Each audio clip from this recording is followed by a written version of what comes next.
Hi there, Liz here, and we are at EMO's Creative Studio.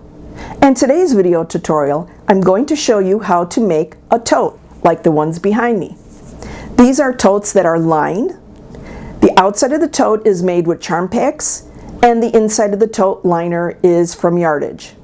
So let's get started.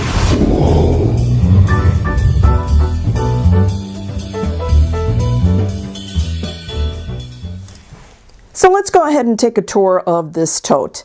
This first tote is a very colorful tote, and I used a charm pack, which is 5-inch square pieces of fabric bundled together. For the main body of the tote, I used 16 squares to make the front, the back, and the bottom, and the sides. Then I used 6 squares cut in half to make the handles. The inside of the tote I used yardage. Now for this particular tote, I decided I wanted to use a specific fabric, and I went ahead and cut the fabric into 5-inch squares, and I turned the 5-inch squares in different directions to give it a different look. The front and the back I used 5-inch squares, and in the sides what I did was I used 5-inch across and 10-inch up and down, and then the bottom I used 2 5-inch squared pieces. The inside is again used yardage fabric. This time for the handles I decided to use yardage again, and I made the inside and the outside of the handles out of the same fabric. This particular tote is a little bit more flexible. It uses very lightweight interfacing to let it stand up, but it's still very malleable or foldable. This tote I used iron-on fusible fleece to give it a little bit more steady, a little bit more sturdier composition to the tote, so it can stand up and it's not as flexible as the other one. With your totes, you can also use something called an interfacing that is called Insul-Bright, and this kind of insulation or batting is an insulated. You can use it to make warm, like a lunch bag. This has insulation in between the batting. It'll keep cold things cold and keep warm things warm. If you wanted to make your tote into a cute little lunch bag or snack bag, you can place this inside as your batting or insulation. Another thing that you can do with your items or with your tote is if you wanted to make it spill resistant on the inside, you can use something called vinyl fuse gloss. And what this is iron-on vinyl that you can iron onto your lining fabric. So let me show you how we're going to lay this out. You're going to pick 20 squares from your charm pack, or you're going to cut out 20 5-inch squares from your yardage. Right here is 14. You're going to lay them out in the pattern that you want. You've got 6 pieces of 5-inch square that you're going to put to the side. These are going to be used for your handle. Then you also have your yardage right here that you're going to cut out your lining. This particular fabric are peppermints on a dark green background. We're in the holiday season again, and I picked red and green to make my tote. So the way it's set up there is you're going to make your tote. You're going to sew everything together, and then you're going to have a seam down the back, which once you have everything sewn together, you're going to pull your tote around and sew it. So I have, again, 14 pieces. 2, 4, 6, 8, 10, 12, 14. You're going to sew these 2 together, these 2 together, these 3 together, these 3 together, these 2 together, these 2 together. Then what you're going to do is, after it's all sewn together, then you're going to attach these 2 to these 2, these 4 to these 2, these 2 to these 2, these 4 to these 4. Then you're going to connect all 4 of them. Or better yet, You're going to connect these 4 together, these 4 together, and these 6 together. That's a better idea. You'll have these 2 sewn at right here, these 2 sewn right here. You'll connect them right here. You'll have these 2 sewn here, these 2 sewn here, and you'll connect them. These 3 you'll have sewn, these 3 you have sewn, then you'll connect them right here. Why don't I go ahead and sew everything together and show you what it's going to look like. And I now have 3 sections. 1, 2, 3. And what I'm going to do is now I'm going to sew these sections together. Now, keep in mind that you are sewing a 1/4 inch seam allowance. When you're connecting the side pieces to the center piece, at the bottom where these 2 extra pieces are, sew it up to the seam line. Do not sew all the way down, because what's going to happen is this is the bottom of your bag. This is the bottom of your bag, and you want to be able to connect it without having all sorts of folds and rumples. So let's go to the machine and let me show you what I'm talking about. I have everything pinned together, and now I have it under the presser foot. So you can see I have my pins. I've nested my 2 seams together to make sure that they meet in the middle like they're supposed to. And I have the 2 pieces by themselves, and I have a pin here. I'm going to stop sewing at the pin because I don't want to go all the way down with my sewing. So let's show you how this is going to work. Again, I do not backstitch on my stitches on the top or the bottom. It just makes it too bulky for whatever it is that I'm making. I'm using a scant 1/4 inch. My foot is a scant 1/4 inch. So it helps me to sew a scant 1/4 inch. Now I'm going to slow up my machine because I do not want to go beyond this pin. And I've stopped right at the stitching mark. Let's see if I can get this a little bit closer so you can see. I've stopped right at the stitching mark right here. Right here. Let me take it out of the machine so that you can see it a little bit better.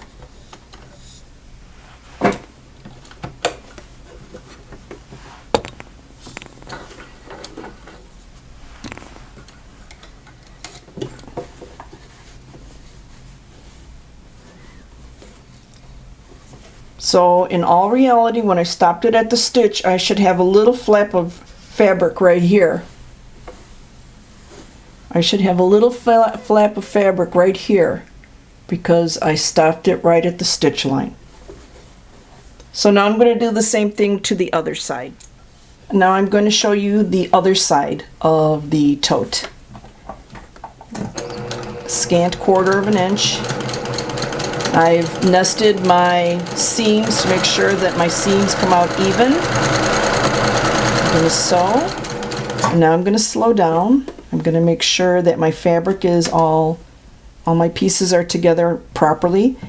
And I'm going to stop right at this pin. I'm not going to go beyond the pin. Let me raise up my needle. Raise up my presser foot. Yank it out. Oops, I pulled too much of it. And again, I have that flap of fabric right there. And when we put together the back side, you'll see why it's very important to have this open like this. I now have my 14 pieces all sewn together. I've cut off all the little threads. The next thing I want to do is I want to iron on my fusible fleece. And this is called Heat and Bond Fusible Fleece. Because I make enough totes, I just went ahead and purchased a full bolt of it. So I'm going to open it up and I'm going to measure out what my piece would be. take it, measure it out, line it up.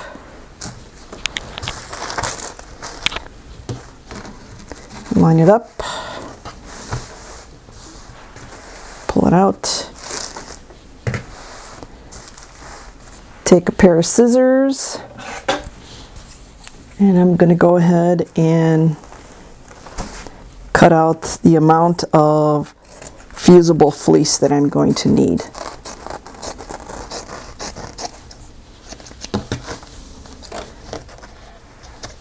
And there you go. Let me go ahead and put my fleece away. And let's get to showing you what the next step will be. So now I have my fusible fleece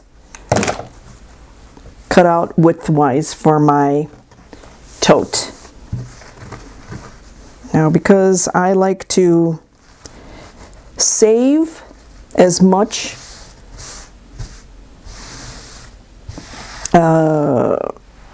yardage as possible, I go to the end. So I'm going to go ahead and I am going to use my rotary cutter to cut out the design of this tote bag like this.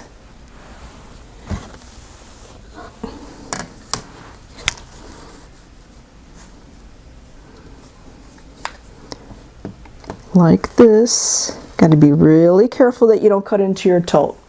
Let me continue cutting this out and I'll come right back to you. I'm done cutting out my fusible interfacing.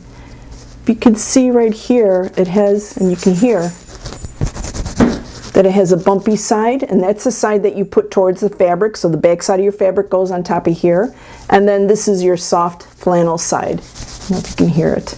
And that's the side that's away. I was able to save enough pieces that I can use this for another project. I have these two pieces as well. So what I'm going to do now is, first of all, let me show you that the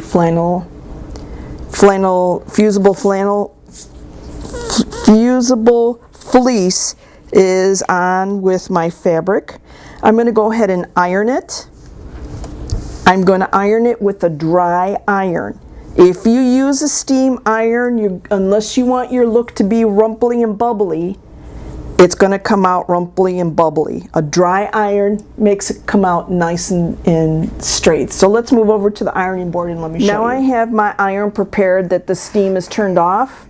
You do hear a little bit of the puffing from the steam, but it is in the non-steam position. You lay your iron on top of your fabric. You don't run it back and forth the first time that you're trying to fuse on your fabric. Just place your iron a couple of seconds to warm up the fabric so it can adhere to the fleece. Let me turn the eye touch off so that it isn't going up and down every time I take my hand off the iron. So you can see I'm not running it back and forth like this. I'm just lifting and warming up the fabric. Move it down like this a little bit so I can warm it up. I'm going to move it up a little, and then I'm going to do the bottom half of my fabric. Again, you don't use the steam portion because you don't want to moisten the fabric. You want to try to have your fabric on the fusible fleece as non-wrinkly as possible. And I think there might be a spot or two that might have a wrinkle in it, but I'll go over it. I'll pass the iron over it one more time. And now let's do the bottom part.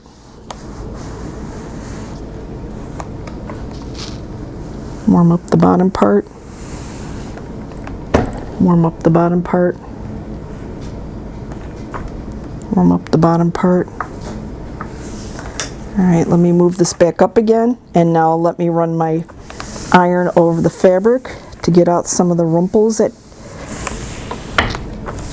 have come about.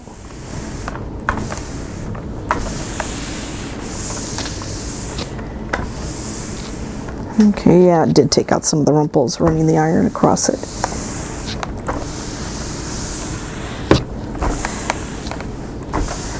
You just iron and iron and iron because you want to make sure that your fleece is adhered well to your piece of fabric and you don't hear the steam anymore. So I'm using a dry iron. Okay, and this is how it looks. My fleece is now attached.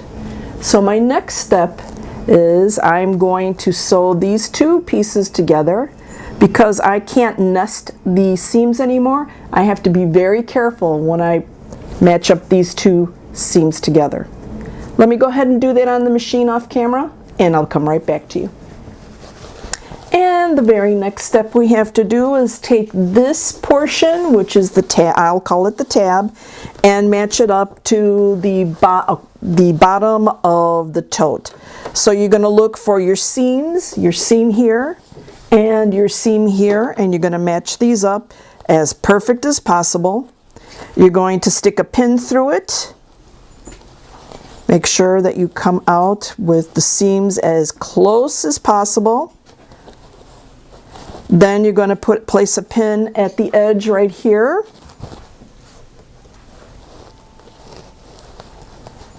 And you're going to place a pin at the other edge right here. And actually, I should be placing the pins inside because this is the way I'm going to be sewing it. So let me go ahead and change them around. Put the pins on the inside. All right there. And I'm going to sew 1/4 of an inch. I'm going to start at the end right here. I am going to back stitch it take a couple of back stitches, and then I am going to take a couple of back stitches at the end. So let me line it up as close as possible. And start my sewing. 1, 2, and continue going. I'm doing a scant 1/4 inch because I'm following my presser foot right here. Go ahead and stitch this up.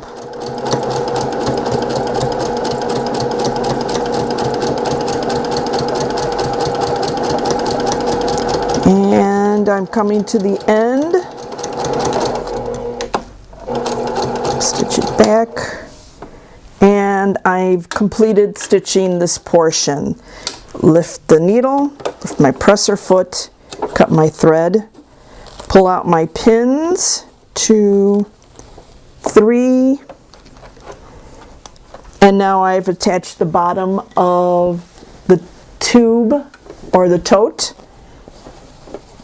the back tab that I had right here to the bottom of the tote, and now we've got somewhat of a tote right here. Let's see, as you can see right here, I got tote. Now the next step we're going to do is we're going to take the open ends right here. You see where that open end is right here? The open end is right here. And I'm going to match it up, sides together, just like this. Just like this. And remember where we had that little flap of a fabric that we didn't sew all the way to the end? Well, now it's going to allow us to sew this perfectly closed. If you need to put pins in it, go ahead and put pins in it. Don't be afraid. Put my presser foot down, 1/4 of an inch seam allowance. Start it up, back stitch, and keep it going all the way across. And I'm actually doing 1/4 of an inch. Now I want to stop to make sure that everything is even, and I'm going to continue going all the way across to the end, back stitch, and I've completed stitching the one gusset. Now I'm going to turn it around, and now I'm going to do this side. Again, you're going to make sure that it's pretty even. like this. You may have to fight with it a little. You may have to fight with it a little to get it to match up. Again, throw some pins in if you want to. Keep it together like this way. Put it under my presser foot. Start sewing. I'm going to back stitch a few stitches, and then I'm going to continue sewing. Because I didn't put any pins in, I want to stop to make sure that I have my pieces all equal and that's not going to be all lopsided and out of place. Let's continue sewing all the way across, back stitch, and we're done sewing. So as you can see, I've got myself a little tote, right like this. Let's move over to the table. As you can see, I now have the outside portion of my tote. I am turning it over and poking through the corners of the gusset, which is the bottom part right here. I'm just pushing through. I'm using my finger. I'm not using anything pokey. There's no need to. We'll do that later after we put in our lining. Now you see you have this cute little tote. And because I used the iron fusible fleece, it made my tote a little bit more sturdy to stand up. So you can see you've got the sides, the 4 patches in the front, the 2 patches on the sides, the 4 patches in the back, and then your bottom 2 patches, your 2 patches, squares, blocks at the bottom for the bottom of the tote. Now, what I like to do is I like to take it over to the ironing board and I like to press it so that it puts a nice fold into it so that it can stand up on its own in this manner, like this. I iron it so it'll stand up. I iron it so it'll have a nice fold in these edges right here. All the way around the bottom, and then turn it to the side and iron it so it folds, it sits up really nice. Let me go ahead and iron it and I'll come right back. I now have my tote ironed out in the seams, like I told you, on the sides and on the bottom, and now it looks like a cute little bag. So now I want to start making the rows. What I've done already is I've taken the 6 5-inch square pieces of fabric and I've cut them in half. Each section is 2.5 inches wide, and I'm going to sew them so that I have 6 blocks of 5 inches by 2.5 inches. So I can have 2 straps, and then I'm going to show you how I put the straps together. So as you see, I sewed it together, and I went ahead and I placed the fusible fleece on the back of each one of the straps, and I took it even one step further and I completed one of the straps. What you do is you place right sides together, this is the lining, and then you sew up one side across the top and down the other, and it turns into this. What you do is at the end that's opened up, because you've got to turn it through, you fold over the edges, and then you do your top stitching, which is 1/4 inch. It gives it a really nice sturdy handle for your bag. So let's go to the machine so I can show you how I put the handle together. I have my item that I'm going to sew against the 1/4 inch seam allowance mark, butt up against the needle, and I'm going to start sewing. This time I am going to lock in my stitch because I don't want it to pull out when I am turning around my item. I've also used quilter's clips rather than pins, because pins for me tend to distort the item. Okay, I slowed up a little because I was starting to get a little pucker in the item, in the strap, and I don't want to pucker, I don't want to fold, I want it to be as straight as possible. So I'm going to go ahead and continue sewing.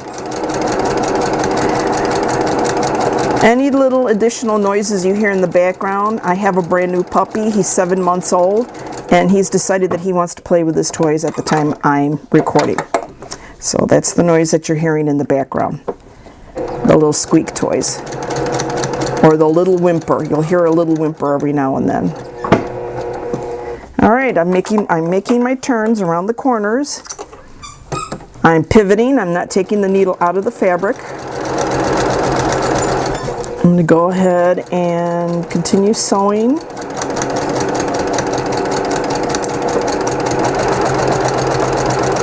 And I'm going to continue sewing, following the 1/4 inch line on my machine bed.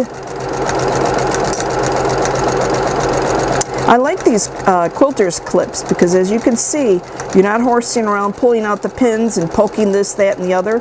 You just open it up and slide it off, and they're not in your way. I love them. Let's backstitch and raise up your needle, pull your item out, and cut. Now let's move over to the... Okay, I've completed my item. I'm going to go ahead and take my pinking shears and I'm going to cut off the excess fabric from the liner. Now when I backstitch on both of the pieces, not out here on this piece of fabric. I wanted to make sure that I would not cut off the stitching. So now what I want to do next is I want to take some kind of a poking item. And I've gotten chopsticks. Chopsticks are the best thing to use when you're turning things inside out to poke. It's got a dull pointy edge, which means it's not going to poke through your fabric and make holes in it. So how we get this through, first of all, I'm going to take a pair of scissors. And I have a very sharp pair of scissors.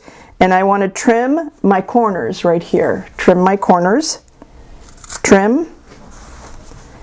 And trim again. And the reason I'm trimming it is so that I don't have a bulk in the corners after I turn it.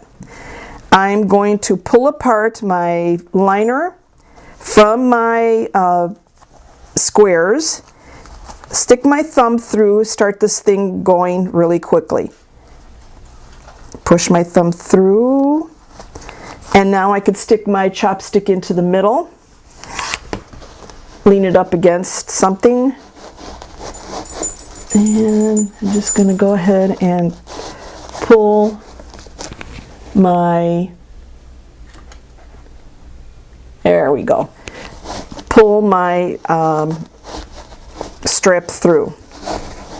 I'm not going to worry that it's going to be poking a hole in the fabric. I'll pull it across, and then I will poke my corner to make sure it's nice and as pointy as I can get it. And then I'm going to turn to the other side, poke it in the corner. There you go. And then I'm just going to pull my fabric through. Ta-da! I have a strap. I'll take it to the ironing board, iron it down, take it to my machine, and I am going to top stitch. I'm going to start stitching my strap about an inch or so from the top.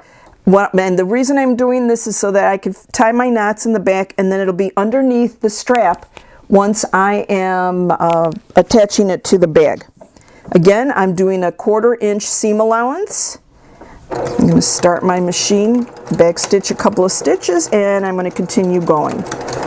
Making sure that I keep the edge of my fabric along the edge, the marking of 1/4 inch seam allowance. Now remember, I like to use ivory or off-white thread. Gives it a nice contrasting pop to your colorful item that you have. I generally do not deviate from the ivory looking thread, and the thread that I'm using is Aurifil. Alright, now we're coming to the end, the open end of this strap. I'm going to stop it right here. So what I've done is I folded over a 1/2 inch, and that'll give me the same length as the other strap. I measured it up side by side, folded it over a 1/2 inch, and it's going, because I'm using a 1/4 inch seam allowance, I'm going to be closing up this end. My machine has a 1/4 inch seam allowance marking to where I need to stop. It's right here if you can see it. So I'm going to add a couple of more stitches so that the end of my sewing item is right at the 1/4 inch delineation. Pick it up, turn it around. I did one extra stitch, so I'm a scant 1/4 inch. I'm going to go slow because I don't want to go past the 1/4 inch marking on my machine. One more stitch down. Lift my presser foot. Turn my item around, and now I'm going to sew. Now, as you see, some of my liner is coming through or coming out or showing on the edge, and that's okay, because I'm going to, when I place this handle, I'm going to place this on the inside where it's not going to be as noticeable, and I'll show you what I'm talking about when we get to that part. All right, we're getting to the end where I'm slowing down my machine. One more stitch so I can turn it around. Hold on to my threads so I don't get them all bunched up underneath. At the end, turn it around. Sew very slowly. Overlap my stitching. Back stitch, couple of stitches. Stop. Raise my needle. Pull up my presser foot. So I've completed my straps, and now I'm going to put them off to the side because we're going to work on the interior lining of the bag. As you see, this is the lining fabric that I'm going to be using for the inside of my bag. I generally like to take it out and iron out the creases to make sure that it's nice and straight. But before I go ahead and do that, because I make so many totes, I want to show you what I've done. I went ahead and I made myself a template out of some cardboard. Cut the cardboard box up and I made my template. As you can see here, I'm getting ready to cut out my liner. I have a template, and the template is for 2 sizes of tote. This from end to end is for a larger tote, and the tote that we're making, I have a black line right here. So what I want to do is I want to cut the edges first of my fabric. Actually, what I should do is cut off the selvages so I can line up the black line to the end of a squared off line piece of fabric. So I'm going to match my 2 selvages together over here. Match my 2 selvages together over here. Line it up to one of the black lines because, as you know, the fold makes a natural straight line. I'm going to go ahead and place it down. Actually, make it easier on me, I'm going to go ahead and fold it into quarters. I'm going to match it up to a black line down here, as you can see. Again, the fold makes a natural line. I'm going to take my ruler, one of the black lines, match it up to the fold, and then I'm going to take my rotary cutter and hold my ruler down, and now I'm going to cut off the selvage, and then I'll just throw it away. Now I can go ahead and open up my piece of fabric, knowing that it is pretty much cut on a straight line. And if you can see, some of the peppermints are cut in half right here. So with that in mind, I'm going to go ahead and place the black line. Make sure the edge of my fabric is touching one of the black lines down here evenly. I'm going to take my template and I'm going to match the black line down here on one side to the fabric. I'm going to go across and make sure my black line is touching on the other end. So my template should look like this. My piece of fabric should be lined up pretty evenly, even though just by looking at it, I think the fabric is off a little. So my lining is going to be, peppermints aren't going to be perfectly straight, but that's okay. I'm going to go ahead and place my ruler black line of the ruler onto the black line of the template and get it as close to the edge as possible so that I'm not cutting off any of the cardboard. I'm going to take my rotary cutter and I'm going to make my first slice going up. Oh, if I open it, it might work. I'm going to make my first slice. Do it again because it didn't slice through. There we go. We've got our first slice up here.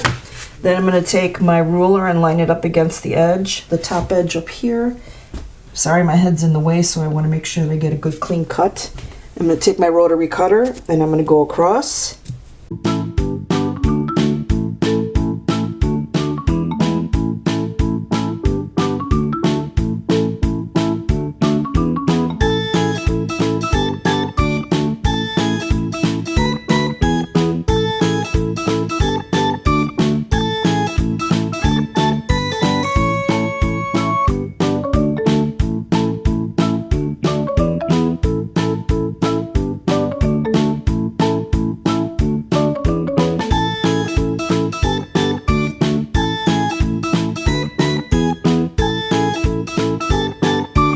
And ta-da, there you go.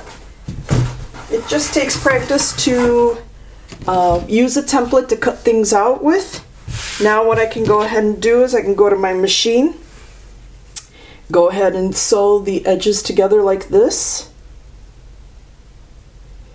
I'm going to match the bottom part. Then once I get these edges, iron it open, I'm going to sew the panel like we did in the tote to this part here, and then I'll come back to you once I'm done sewing that. So I've completed sewing the liner. It now looks like a bag as well, as you can see. I'm going to leave it the way I finished sewing it with the wrong side facing me. So I'm going to get my tote, and with the seam that I pressed open and the seam that's pressed open here, I'm going to put right sides together and I'm going to slip the outside of the tote into the liner so it matches up just like this. I'm going to match up the seams as best as I can. I'm actually going to pin it, and then what I'm going to do is about 3 inches from the seam, I'm going to start sewing it all the way around, all the way around, all the way around, and 3 inches from this seam on the opposite side I'm going to stop. 2 to 3 inches, because I want to be able to stick my hand in and pull my tote inside out. So let me go ahead to the sewing machine, do this, sew it, and then I'll come back to you. Oh, when you're sewing this liner to the bag, make sure that you backstitch when you start and backstitch when you end, because you want to reinforce those threads to make sure that they don't come apart. The same thing when you're sewing your liner, make sure that you sew back and forth in the beginning, back and forth again at the end, because you want to reinforce those edges. Alright, let me go to the machine and I'll be right back. I've completed sewing my lining to my tote, right sides together.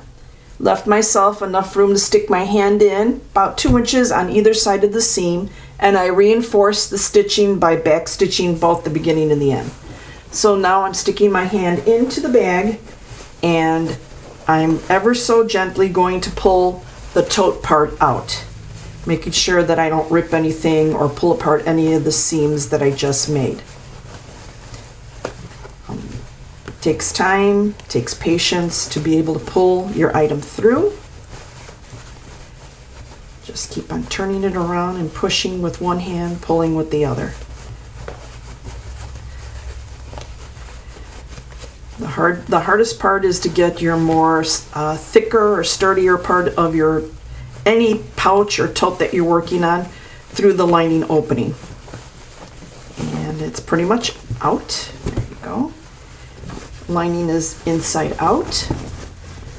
Now I'm more interested to make sure that the corners over here are poked out. Get my hand out from the lining. And now I'm going to push my lining inside of my tote. Remember I said that I made a true 1/4 inch seam because I want to be able to close it off on top with a nice top stitch. And I'm going to do that before I put on my handles. So there you go. Now I've got my tote and with the liner already attached.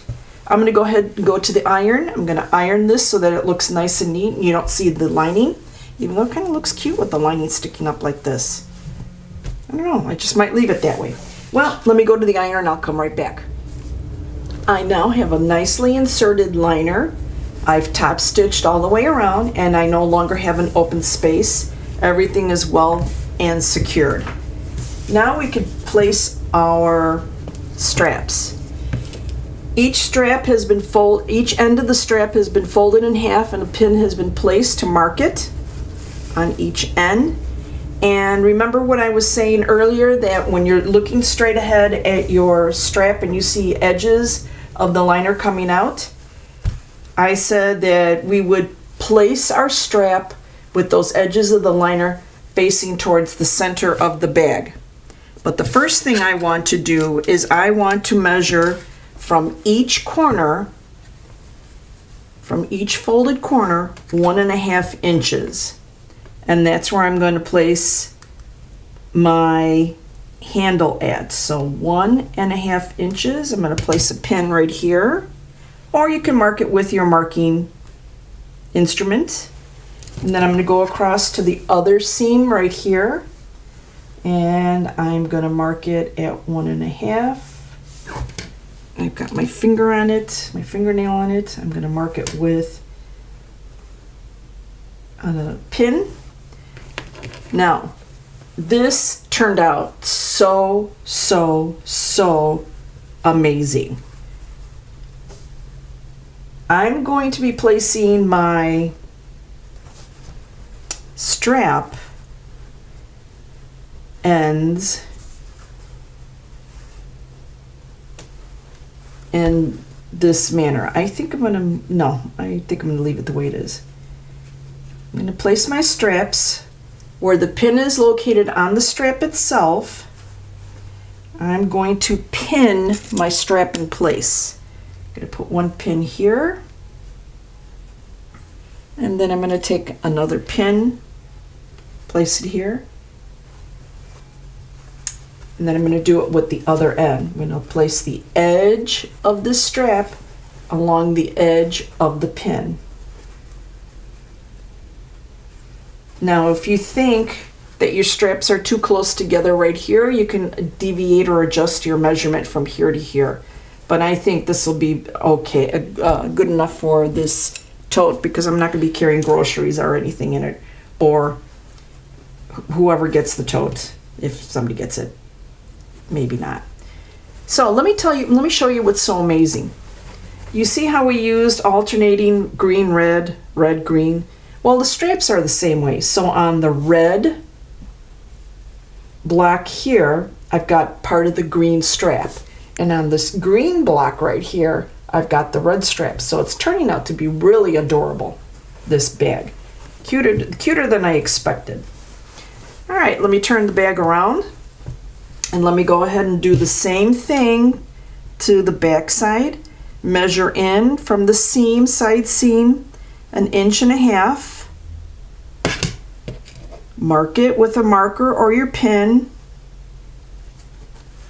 Take your ruler and measure from the other end 1.5 inches. Again, mark it with a marker or a pin. Take your strap. Look for the side that has the lining and face it towards the inside of your tote. So you're going to fold it. You're going to take the two ends and fold it like this, or curve it like this. Match to your end of your strap, the outside end of the strap, right here. to your pin. I hope you could see that. Place a couple of pins to hold it in place.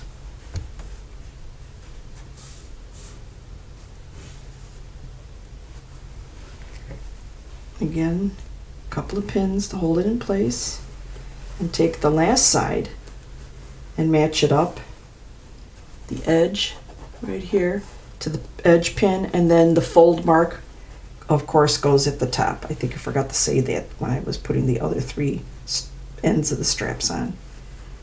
Use your eye, try to make sure that you put the strap on straight, because you want it to look nice and straight when you're gifting it, or you're using it, or you're selling your item that you're making. So now I have my straps in place. As you can see, cute little tote straps. All right, let's go over the machine, and I'm going to show you how I actually sew these straps into place. Now I went ahead and I turned my tote inside out, and I've got most of the bulk to my left out of my way. I've got my needle in the up position. What I want to do is I want to sew a square all the way around, and then I'm going to put an X in the middle to reinforce the straps. I don't want my sewing part to be really long, so I'm going to move my strap and look at my sewing machine, the markings on my sewing machine, and what I'm going to do is I'm going to look for the 1/2 inch for the top. I'm going to follow the stitching that I already have for when I stitched the top stitching on my strap. So I'm going to line up, again, I'm going to line up the edge of my tote to the 1/2 inch mark, and I'm going to line up my machine at the beginning of the stitching for the strap. Because I want this strap to be very secure, I'm going to start off very slowly, and then I'm going to back stitch a couple of times. So I'm making sure that my edge of my tote is on the 1/2 inch mark. I'm going to get to the this top stitching of my strap, and I'm going to stop my machine there. I'm going to pivot. I'm going to take out one pin so I don't get in trouble and knock into it, and I'm going to sew right on top of the stitching, the top stitching of the strap, making sure the strap is even, making sure the strap is straight. I'm going to slowly sew to the corner of the top stitching on my strap.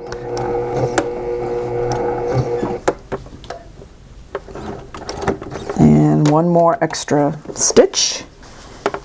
I'm going to pivot, pull out my second pin, and again I'm going to follow the stitching on the strap, the top stitching.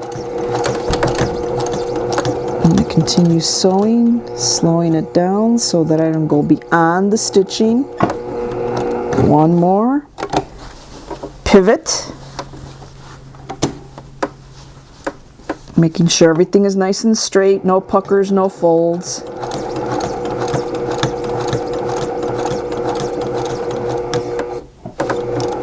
And I'm going to end my sewing for this line right here where I started. I'm going to lift my presser foot, and I'm going to pivot my fabric so that I can make my first X going down. Again, if you have difficulty making a straight line, then go ahead and draw your line in. Otherwise, you can go for, because this is a small area to do a diagonal line, you can actually eyeball it. And that's what I'm going to do. I'm just going to actually eyeball it and sew kind of on the slow side. I'm going to make sure I don't go beyond, and that's my last stitch. Now I have to go sew on top of stitching that I've already done. So instead of going on the side up here, I'm going to reinforce the bottom.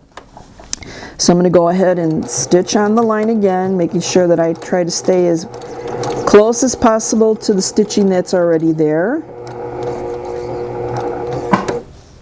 One more. Lift my presser foot, and I'm going to go ahead and pivot again to make the cross, complete the cross up here.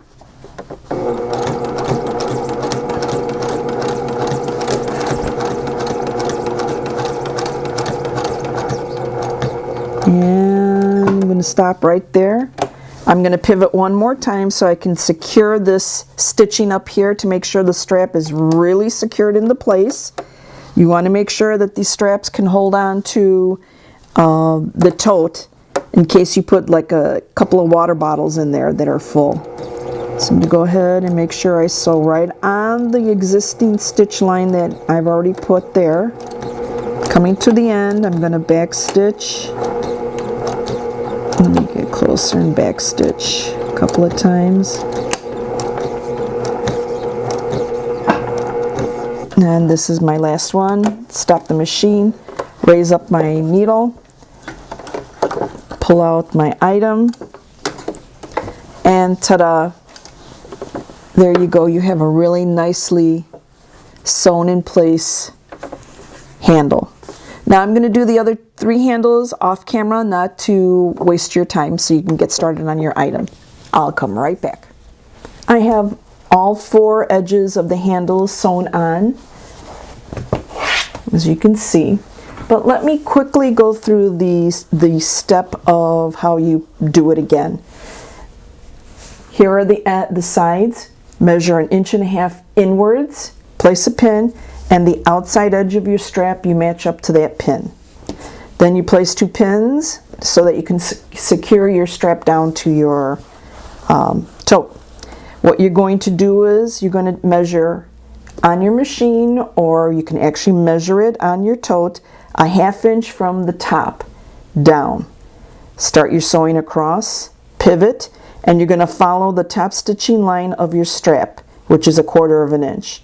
Go all the way over here, pivot, sew again over here, pivot, sew all the way up to where you started sewing, stop, pivot, because you're going to make the X mark going across here, stop, pivot, and you're going to reinforce the bottom strap by sewing on top again to the end, pivot, turn your items so that you can make it the completion of the X and go across, pivot, and you're going to sew across up here. So you've got reinforced stitching on the top and on the bottom of each of the 4 ends of your straps. The top reinforced, the bottom reinforced, the top reinforced, the bottom reinforced, the top reinforced, the bottom reinforced.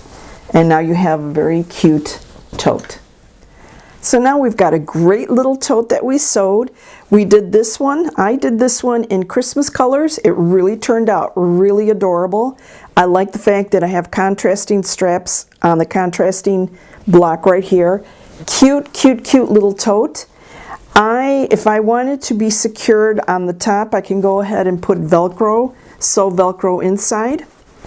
Or I can go ahead and add a zipper if I want. There are several YouTubers that have great videos on how to insert a zipper after you're done with your project. Let's see, I'm trying to get this folded so that you can see how cute it's going to be. Once you have it up like this, you can actually iron it that way. I really like this tote. I may not give it up because this is very cute, or I just may make another one using colors that I really love. So this is a tote that we did pretty quick. I hope you understood everything that I explained. My name is Liz. We are at EMO's Creative Studio. Like, comment below, subscribe, share with your friends. Until the next time, happy quilting, happy sewing. Take care. Bye.